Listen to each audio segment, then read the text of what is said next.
Урматтуу төраға, меске кайрылат элем, жеке сизге. Биз кече Атамекен фракциясынын депутаттары СИЗО бирге барып, экс-коллегабыз, экс-башкы прокурор Аида Салянованын менен жолугуп келдик. Салянова СИЗО бирде өзүнүн бир тууган инисин өлтүрүүнү уюштурган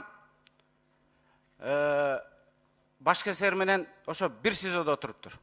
Ушунун өзү бир эки жагдай бар. Ушунун өзү бул Салянага болгон моралдык психологиялык басым, кыйноо деп эсептейм. Экинчиси, бардык гумандык закондордо, бардык эрежелер боюнча экс баш прокурорду эч качан СИЗО бирге камабайт. Аны ГКМБнын СИЗОсуна камаш керек эле, эгерде камаганга жагдайлар болсо. Бул бир. Экинчисинен Конституциялык соттун судьялар боюнча бир чечими бар. Экс-президент боюнча бир чечими бар.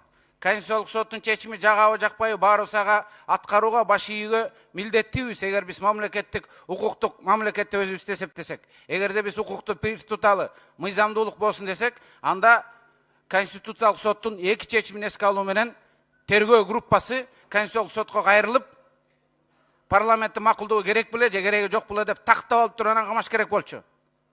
Муга убагы келгенде өзүнүн баасы берилет. Бүгүн албетте берилбейт. Бүгүн бул көз жумду болот. Бирок убагы келет, муга баа берилет.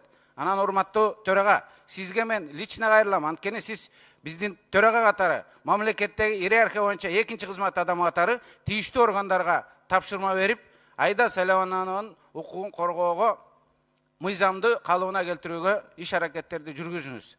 Туура, көбүнө Салянова жакпайт. Бирок бул жерде кеп Салянова жөнүндө болгондок, кеп мыйзамдуулук жөнүндө болуп жатат. Кеп Конституциянын күчүн, мыйзамдын жогорку күчүн сактоо боюнча гана маселе болуп атат. Рахмат.